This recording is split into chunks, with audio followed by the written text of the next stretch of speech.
Halo semuanya, welcome back to Teknik Channel dan masih bersama gue Rifan di sini.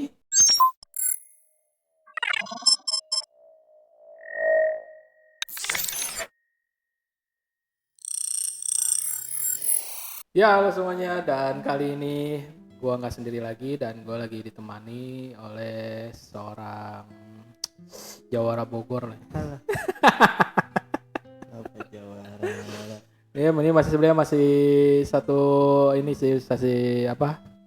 Satu circle lah ya sama yang kemarin tuh siapa namanya? Nasrul. Nasrulnya tuh di situ gitu sebenarnya. Cuma dia diem-diem aja, dia sokul. Oke, jadi sebelum mulai mungkin ya lu kenalin dulu diri dulu ya sebentar, Den. Oke, enggak. Halo semuanya, nama gue Muhammad Didani Ramadan. Seperti di kampus gue biasa dipanggil Dani. Apa hubungannya lu sama yang kemarin tuh? Nasrul. Nasrul. Apa kita boleh? Simbiosis Apa mutualisme sih. hubungannya?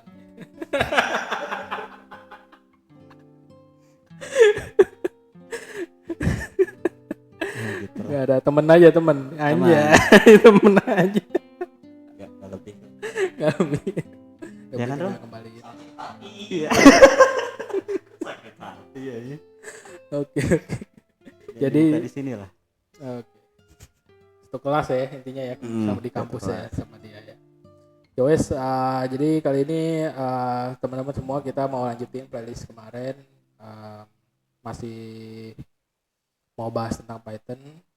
Ya BTW dari video ini dibuat, video sebelumnya itu tentang Python juga ya, yang data type sama si Nasrul gitu, dan sekarang gue ditemenin Dane, dia akan jadi ya partner lah atau teman gue yang nemenin offline buat bahas tentang apa nih, variabel. Nah sekarang itu variabel yang mau dibahas di Python itu seperti apa variabel itu.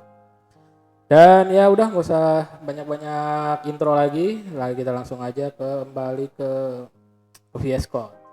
Oke semuanya, di sini udah gua siapin seperti biasa ya, udah disiapin VS Code gua.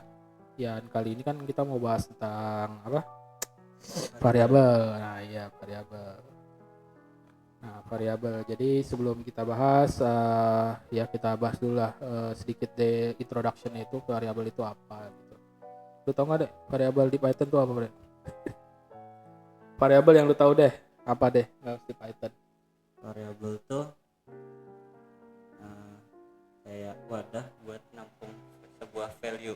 Nah, betul. Jadi di dalam Gitu lah ya. nah, di dalam programming itu memang variabel itu adalah sebuah, bisa dibilang ya sebuah wadah benar untuk men-storing atau ya untuk menampung benar sebuah value tertentu gitu yang nantinya value itu akan diproses di function-functionnya gitu atau mekanisme-mekanisme selanjutnya. Nah, Python pun demikian, fungsinya sama dengan bahasa pemrograman lain. Tapi tentunya dalam beberapa hal ada perbedaan. Di sini kita akan coba bahas satu-satu bukan persamaan ya, perbedaan atau gimana sih variabel di Python ya, implementasinya gitu maksudnya. Oke, di sini gue udah siapin. Di sini ada yang namanya variabel A. A itu gue kasih value nama gue Rifan, dan ya kalau di sini langsung aja kita print ya functionnya, ya pasti intinya udah pada tahu ya print itu buat apa, buat nge-print out. Yang alhasil kalau kita print seperti ini, oh amazing. Special banget ya. Nah tapi gini, Dan, yang perlu diperhatikan di sini adalah di Python, di bahasa pemrograman lain yang lu tahu kan, namanya bikin variabel itu ada yang namanya deklarasi. Iya. Betul. Lalu nanti dari deklarasi itu ada juga yang namanya assignment. Deklarasi itu, ya? nah assignment itu buat ngasih value, deklarasi itu buat ya ngasih deklarasi kalau ini variabel, ada variabel. Biasanya tuh di beberapa bahasa pemrograman bahkan tipe datanya juga dijelasin kan, tipe datanya kayak integer atau string gitu ya. Oh iya. Nah kalau di Python ini kan berhubung dynamic programming language gitu ya, dia tuh gak perlu tuh yang namanya ditentuin tipe datanya seperti apa. Dan alhasil yang namanya declaration sama assignment itu ya jadi satu, namanya deklarasi aja kalau di Python itu. Dan berarti nggak perlu kita tulis bang, kayak misalnya variabel integer, variabel string. nah itu nggak perlu, ya itu udah bisa. Mungkin kalau di video sebelumnya yang tentang data type itu udah sedikit gua singgung, Python tuh interpreternya udah cukup ya smart lah buat nentuin bahwa variabel ini tipe datanya string atau misalnya string atau angka, meskipun yang ada di dalam string itu sebuah angka. String kan tanda kutip tuh, Yeah. ya. Meskipun dalam itu sebuah angka, sebenarnya dia bisa ngebedain mana sih ini string, mana sih ini integer atau number lah intinya ya gitu. Dan karena di Python itu tidak perlu bukan tidak perlu deklarasi, maksudnya tidak perlu kayak assignment. Jadi yang namanya deklarasi di Python itu ya udah sekalian dan assignment. Contohnya kayak gini, A sama dengan ya value-nya apa. Lebih simple berarti ya bang, Ya. dari segi penulisannya. Betul, jadi segi penulisannya itu lebih simpel karena memang bahasa pemrograman kan setiap bahasa pemrograman punya filosofi dan objektifnya masing-masing ya kenapa dia dibuat. Ada yang buat keperluan mobile, ada yang buat keperluan IoT, ada yang buat keperluan lain-lain lah intinya. Kalau Python nih? Kalau Python itu general purpose sebenarnya, dia itu pengen dia itu lebih ke bisa untuk dipakai untuk apapun lah. Gitu. Untuk bangun web bisa, untuk bangun API bisa, untuk bikin atau mengolah data bisa, bikin machine learning itu juga bisa kita learning formula juga bisa gitu. Ya intinya dia sih lebih ke general purpose saja gitu. Makanya dia pengen bukan simple ya, mempermudah kali ya proses yang namanya proses pembuatan sebuah program itu gimana caranya nih si engineer-nya itu bisa cepat gitu, jadi dipermudah lah. Dan pastinya ini bukan masalah yang mana yang lebih baik, tapi lebih kepada purpose-nya apa gitu. Penggunaan lu menggunakan bahasa pemrograman itu tujuannya untuk apa. Kalau untuk tujuan saya IoT, yang mungkin kalau menurut gue pribadi ya, correct me if I'm wrong gitu ya. Kalau misalnya untuk IoT, ya kayaknya kurang tepat ya kalau pakai Python. Kayaknya ada bahasa pemrograman lain yang lebih suitable gitu ya, karena mungkin lebih dekat ke bahasa mesinnya gitu kan dan lain-lain. Untuk IoT juga yang gue tahu gimana microcontroller sih bang. Oh gitu. Ada micro juga yang pakai bahasa Python. Oh gitu, tapi ada. Dan itu efektif aja, banyak yang pakai gitu. Iya. Tahu gue sih Raspberry Pi itu dia pakai Python. Well, good insight sih sebenarnya kayak gitu. Gue emang nggak tahu banyak gitu ya. bahasa pemrograman. Maksudnya implementasinya kan banyak yang masih bahasa pemrograman dan kita nggak bisa tahu satu-satu. Tapi ya itu good information sih kalau emang ternyata bisa ya. Dan oke. Tadi sekilas tentang variabelnya itu. Next, cara implementasinya. Di sini gue ada satu jenis implementasi yang udah dilakukan ya, sama dengan refund yang di default lah, biasa lah ya kayak gini ya. Tapi dalam mengimplementasikan variabel sebenarnya ada beberapa cara lagi, misal kayak gini. A,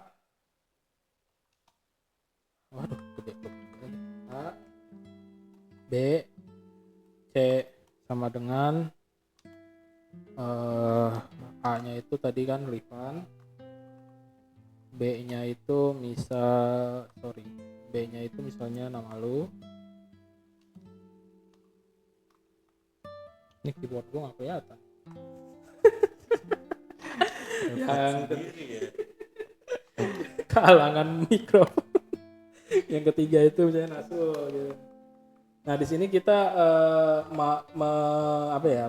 mengoprek tentang gimana caranya sih bikin multiple variabel tapi dalam satu line gitu. Jadi lebih efisien aja multiple gitu. Variable. Berarti ini tuh bukan satu variabel di dalam satu baris ini bang? Bukan. Jadi ini tuh variabel A value-nya refund, variabel B-nya itu value-nya dane, C-nya itu natural. Nah ini kalau kita print out, ini gua hapus dulu ya. Gua print out. Nah ini gua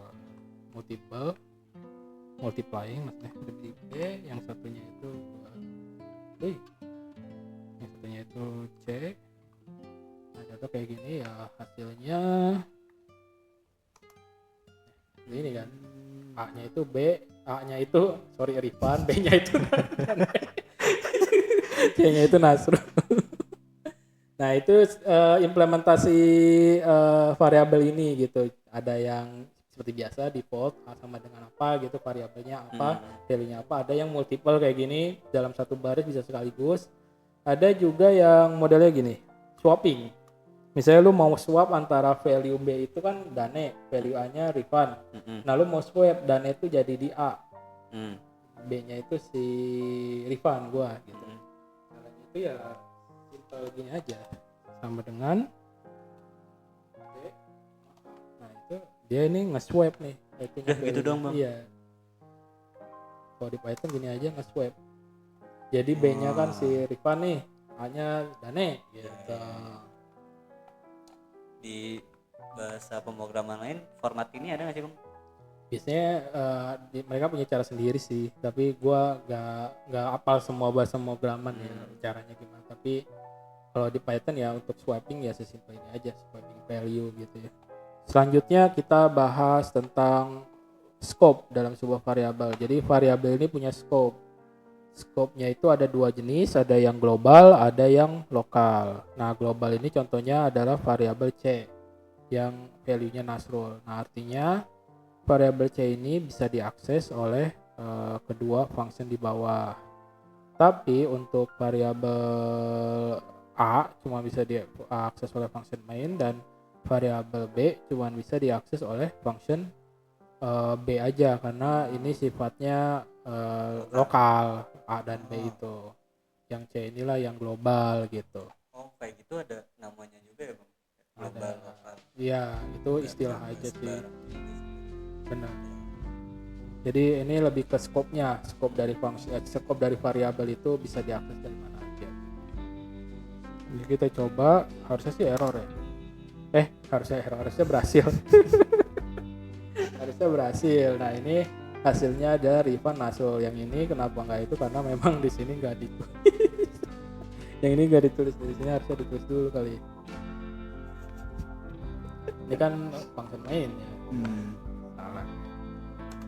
Nah, kalau udah kayak gini baru Dane Nasrul juga keluar itu. Nasrul curang nih 2 kali muncul. Ya, dan selanjutnya mengenai variabel ini yang mau ya kita bahas juga gitu ya, intinya adalah gimana sih cara pemberian nama itu gitu. Kalau di Python ini umumnya biasanya itu ada beberapa soft rule atau aturan yang sebenarnya nggak harus ya, cuman banyak programmer sepakat caranya kayak gini lah, biar standardized gitu loh.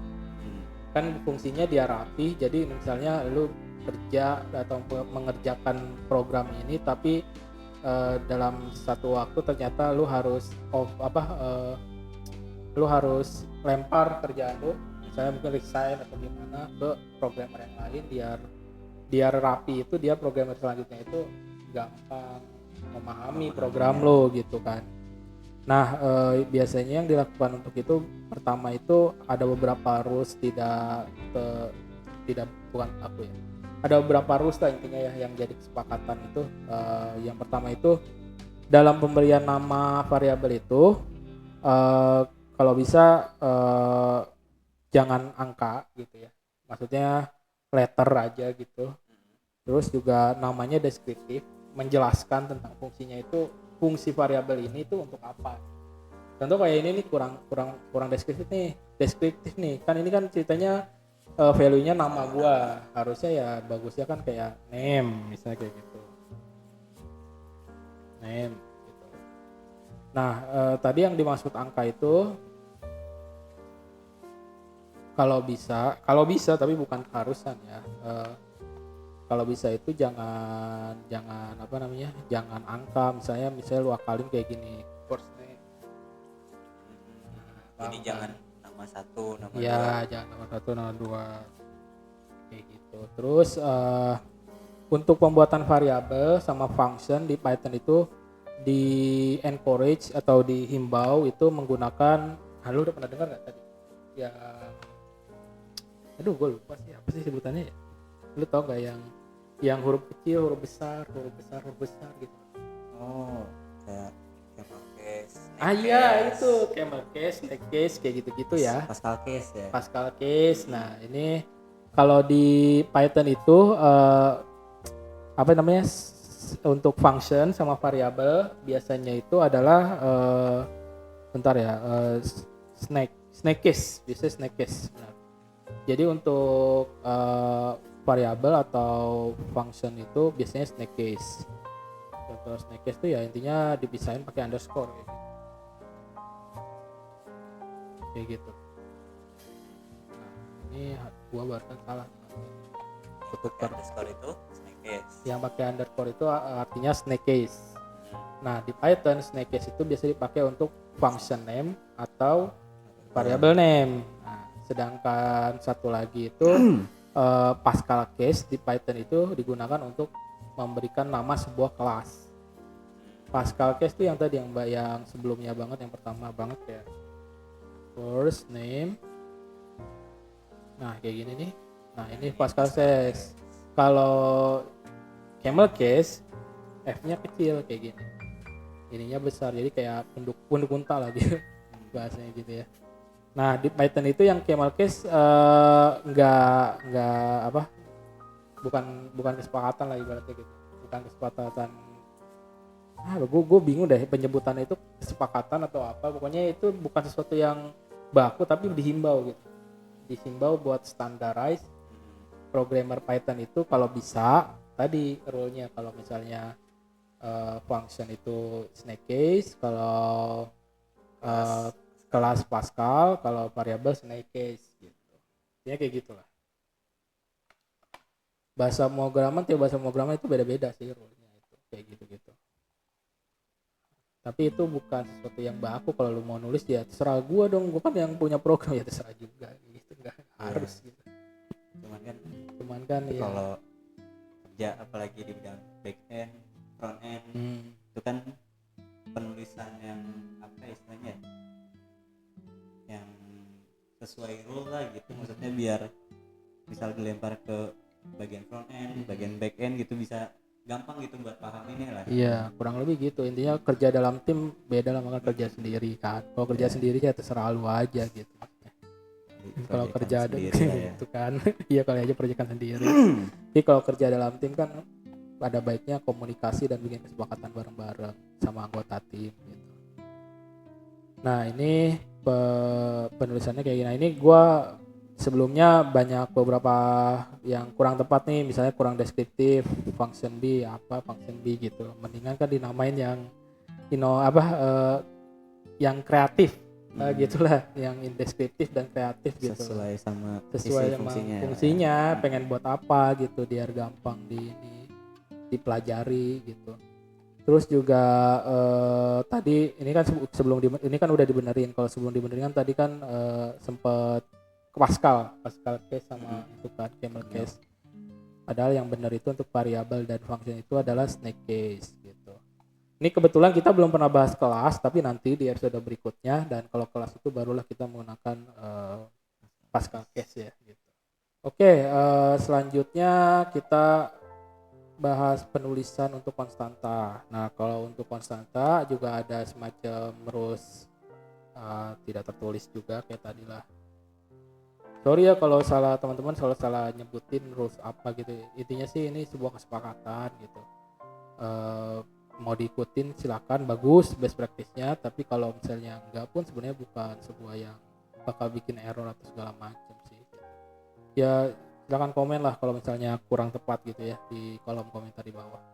Nah, sekarang kita mau bahas gimana kalau membuat konstanta. Nah, konstanta juga penulisannya untuk sebuah variabel itu agak lain lah. Kalau konstanta itu kan berarti sesuatu yang memang udah fix kan. Misalnya pi 3,14 gitu kan. Ya, si value-nya itu value-nya udah pasti gitu lah. Betul, karena memang antara udah kita mau itu value jadi konstanta untuk program yang kita develop, atau memang itu udah kesepakatan satu dunia, misalnya kayak pi 3,14 kan, nggak bisa diubah-ubah gitu. Ya udah, berarti kalau untuk konstanta itu penulisannya itu ada keunikan tersendiri dalam membuat variabel untuk konstanta, yaitu dengan caps lock. caps lock upper case Oke. upper case tapi dibuatkan caps lock. Ngeles aja bangsat. Ya jadi ini untuk konstanta itu uppercase semua. Misalnya first name ini ada sebuah konstanta atau pi lah, pi. Pi itu sebuah konstanta. Gua tunggu dulu. Pi. Nah, ini kok itu ya. Nah, ini sebuah konstanta yang mempunyai value 3,14. Lu bunyi dulu. Mati bang. Adalah juga. Nah 3,15. Nah penulisan untuk konstanta itu biasanya huruf besar kayak gini dua-duanya. Atau misalnya max speed. Ya misalnya kita bikin program yang menentukan kecepatan tertingginya yang nggak boleh dirubah-rubah 10 km per jam. Nah itu intinya sih di sini yang mau dibahas itu adalah penulisannya, penulisan variabel yang bersifat konstanta itu ya seperti ini gitu. Jadi nggak perlu tambahan apa-apa lagi. Cuma Ya. dari penulisannya aja. Dari penulisannya aja Caps lock. di caps lock atau di uppercase semua gitu. Kapital semua gitu. Nah ini kalau ya sama lah itu lah. Semua jelasnya kayak gitulah. Jadi kurang lebih ya begitu tentang variabel itu gitu. Memang ya simple lah ya. Memang pembahasannya masih simple gitu. Tapi ini sesuatu yang fundamental untuk kita tahu sebelum kita mau lanjut menggunakan bahasa pemrograman Python ini. Basicnya lah ya. Basic dari segala basic variabel. Hampir di setiap bahasa pemrograman kan variabel itu Iya. fundamental kan, harus lu tahu. Nah gimana menurut lu sejauh ini? Bagus ya sih. Udah. Emang kreatif lah anak muda zaman sekarang emang gitu. Ya udahlah kalau emang nggak ada tanggapan lah ya udah. Teman-teman semua ya seperti biasa gua sorry kalau misalnya ada kurang-kurang, kalau misalnya ada ya salah ngomong atau tidak nyamanan, ada technical issue apa segala macam ya gua sorry. Dan seperti biasa kritik saran selalu bisa kalian berikan di kolom komentar di bawah. Jangan lupa juga support video-video TechInEdge dengan cara subscribe, klik tombol lonceng, lalu likes. Tapi ganjil, kalau genap percuma. Subscribe lagi, genap. Oh iya. Discuss. Itu maksudnya. Yang penting harus ganjil. lonceng lagi ya percuma dong. Like lagi percuma gitu. Pokoknya ganjil semua ya kliknya. Dan ya udahlah sampai situ aja. Dan sampai jumpa lagi di episode TechInEdge selanjutnya. Bye.